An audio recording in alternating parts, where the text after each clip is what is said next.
已经能早我们一步到达。我要成为这河罪人了！一起神庙的境界，即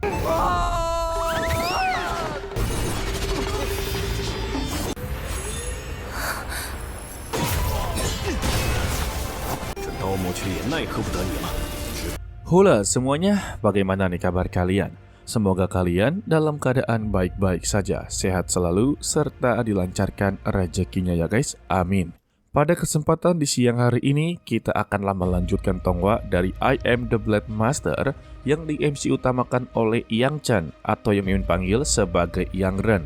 Untuk di episode sebelumnya sih, dia telah berhasil untuklah mengendalikan kekuatannya. Itu berhasil ya. Tetapi kita tidaklah tahu untuk di episode kali ini apakah dia akan kembali kerasukan atau sama sekali tidak. Kalau begitu langsung saja kita masuk ke dalam ceritanya. Kedatangan dari Xiao Yeyao langsunglah dipertanyakan oleh Nona Jianhe. Karena ya untuk perjalanan mereka cukuplah begitu panjang, tetapi mengapa dia bisalah berada di sini dengan begitu cepat? Padahal jelas-jelas kalau Xiao Yeyao cukuplah tertinggal dalam perjalanan. Tetapi ya Xiao Yeyao sama sekali tidaklah menjawabnya. Justru dia bersandiwara kalau dirinya telah jatuh cinta kepada Jianhe dan meminta kepadanya untuklah menjadi istrinya. Sedangkan untuk Yang Ren, dia masihlah merasa bersalah besar karena dia menganggap telah berhasil menghabisi ketua dari Sekte Pedang dan dia meminta solusi untuklah menyelesaikan masalah ini. Tetapi Zhou Fengqi memberitahunya kalau yang dia habisi itu bukanlah Sekte Pedang, tetapi itu hanyalah sebuah ilusi saja. Yang dia lawan adalah niat pedang yang telah disegel oleh Sekte Pedang di dalam surat. Jadi, siapapun yang berhasil untuklah mengalahkannya, maka dia akanlah mendapati kemampuan tersebut.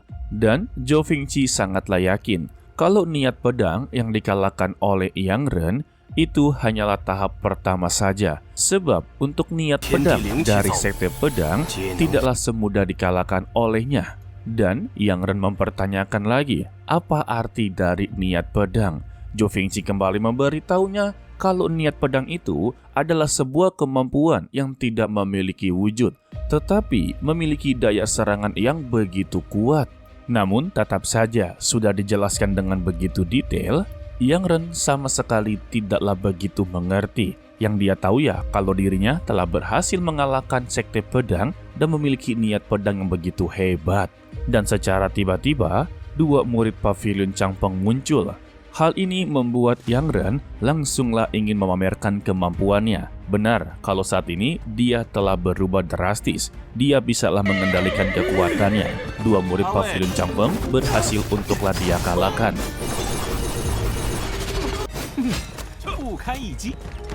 Namun, Zhou Fengqi cukuplah begitu curiga. Mengapa dua murid Pavilion Changfeng bisa berada di sini? Sudah pasti ada sesuatu yang sedanglah terjadi dan dia berpamitan untuklah berkumpul dengan saudara-saudaranya. Dan siapa sangka kalau Yang Ren malah mencoba untuk mengikutinya. Dia lupa kalau dirinya memiliki tujuan utama menyelamatkan Qiu Jiansui. Lalu kita beralih kepada utusan Qi yang kini telah mendapati sebuah prestasi besar. Ya, untuk 4 keluarga besar telah memutuskan bergabung dengan mereka. Karena kerja keras dia telah membuahkan hasil yang begitu bagus, akhirnya ketua Qi meminta kepada dia untuklah masuk ke ruangannya. Ketika berada di dalam, dia pun meminta mengulurkan tangannya, yang dimana ketuanya inginlah memberikan sebuah hadiah besar, yaitu menyalurkan sebuah kemampuan, yang dimana kemampuan ini dapat membantu dia menenun pedang bintang ke lantai atas. Setelah dari semua itu, tiba-tiba ketua Qi langsunglah menghilang, sembari memberikan pesan kalau dia harus bisa menyelesaikan tugasnya dengan begitu benar. Sementara itu, untuk Zhou Fengqi yang telah kembali ke tempat saudara-saudaranya, dia dibuat begitu sangatlah marah besar, di mana seluruh saudaranya telah meninggal dunia. Dan ketika dia periksa dengan begitu detail, Zhou Fengqi mengambil sebuah tasbih dan dia langsunglah mengetahui dalang dibalik semua ini. Dan dia pun keluar dari ruangan sembari mendengar suara tertawaan dan dia langsunglah menghunuskan pedangnya. Tidak lama dari itu datanglah para murid Pavilion Changfeng yang mengepung mereka. Bahkan mereka juga mengakui kepada Zhou Fengqi seluruh saudaranya yang meninggal dunia itu atas perbuatan mereka. Namun Zhou Fengqi sama sekali tidak mempedulikan mereka semua. Dia tahu kalau para murid Pavilion Changfeng tidak mungkin bisa untuk menghabisi para saudaranya. Jadi dia meminta kepada Yang Chan kalau seluruh murid Pavilion Changfeng diserahkan kepadanya. Karena dia inginlah menghabisi satu orang dan dia adalah dalang dibalik semua ini. Tanpa babi bu, Yang Ren langsunglah menerjang yang membuat pertarungan tidak bisa untuklah dihindari. Dan benar saja kemampuan dari Yang Ren memang benar-benar di luar ekspektasi. Sekali tebasan membuat 5 orang langsunglah terkapar. Untuk Zhou Fengqi yang melihatnya, dia hanya tersenyum. Dia yakin kalau sosok dari Yang Ren akanlah menjadi legenda pedang berikutnya. 取自天地，归于天地。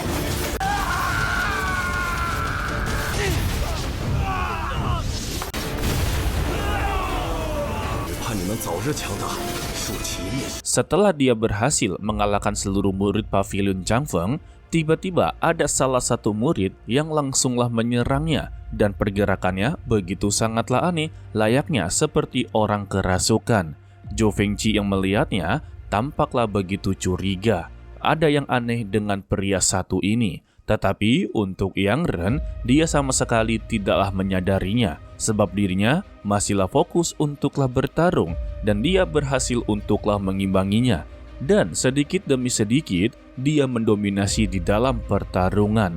Sampai di satu titik, ketika Yang Ren berhasil untuklah menendang kepalanya sampai patah, dia menganggap kalau pria ini telah meninggal dunia, tetapi secara tiba-tiba bangkit dan membetulkan kepalanya lagi. Dari sinilah Yang Ren menyadari kalau lawannya bukanlah manusia. Alhasil, mereka kembali melanjutkan pertarungan. Dan Yang Ren berhasil untuklah menebas tubuh dari pria tersebut, yang membuat dia memenangkan pertarungan.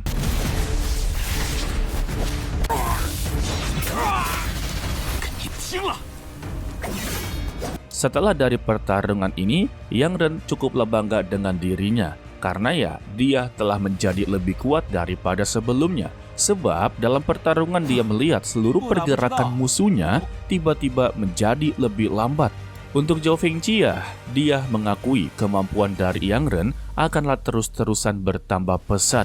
Dia yakin kalau bocah ini bukanlah orang biasa. Ya, meskipun sifatnya seperti kekanak-kanakan.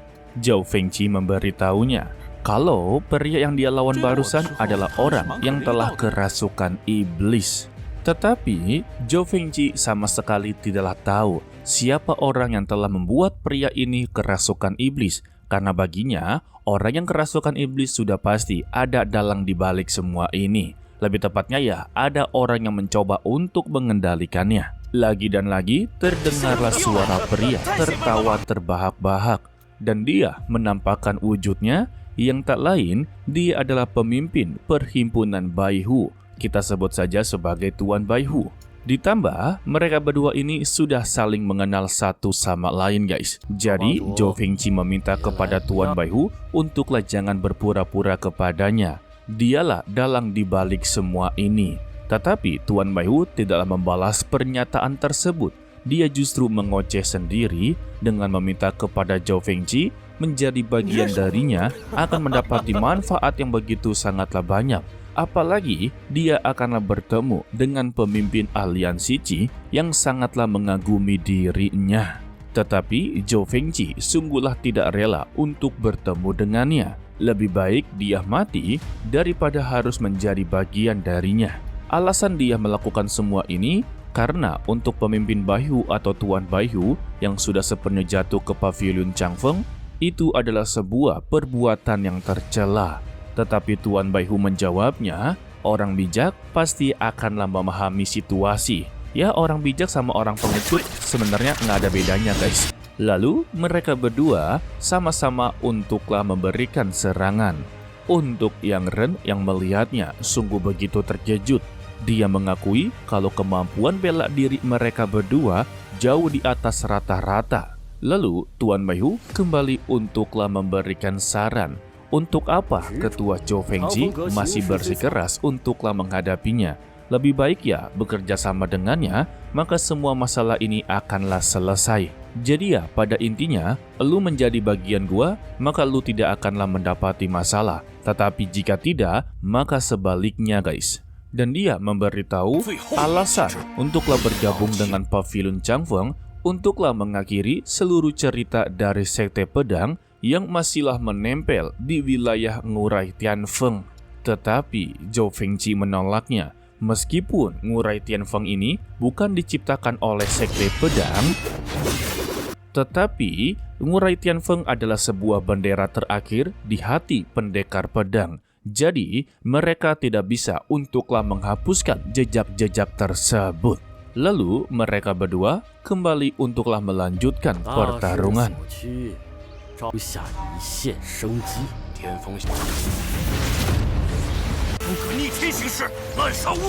Sayangnya, kita haruslah beralih ke Nona Jianhe dan juga Qiu Jiansui yang masihlah dikejar-kejar oleh Xiao Yeyao.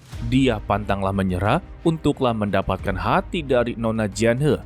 Meskipun ini hanyalah sebuah sandiwara saja, tetapi sangatlah membuat Nona Jianhe begitu sangatlah risih.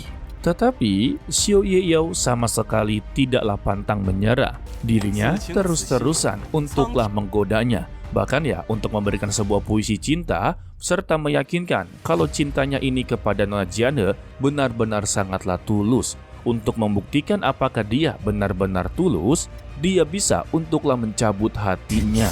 Mendengar ini ya, Qiu Jiansui langsunglah muntah-muntah. Namun siapa sangka, Jianhe langsunglah mengkabulkannya. Dia mengunuskan pedangnya dan langsung seret. Tetapi kita masihlah belum tahu apakah pedangnya ini benar-benar menusuk tubuhnya atau sama sekali tidak.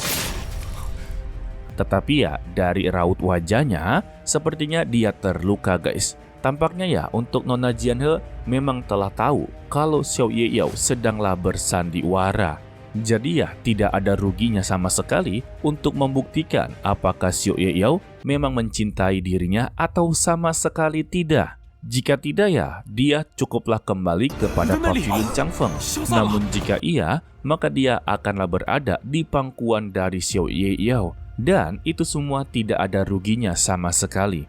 Dan untuk di episode kali ini, untuk MC utama kita memang benar-benar berhasil mengendalikan kekuatannya. Terlebih untuklah pedang iblisnya sama sekali tidaklah merasuki tubuhnya. Tetapi ya, jika dibandingkan kemampuannya dengan Zhou Fengji serta Tuan Baihu, masih sangatlah tertinggal jauh ya. Okelah, sepertinya cukup sampai di sini saja dulu untuklah video kali ini. Mimin ucapkan terima kasih kepada kalian yang telah menonton sampai akhir. Pesan dari Mimin, tetaplah menjadi orang yang baik walaupun itu sangatlah sulit. To be continue, sampai jumpa di video berikutnya. Bye bye. 这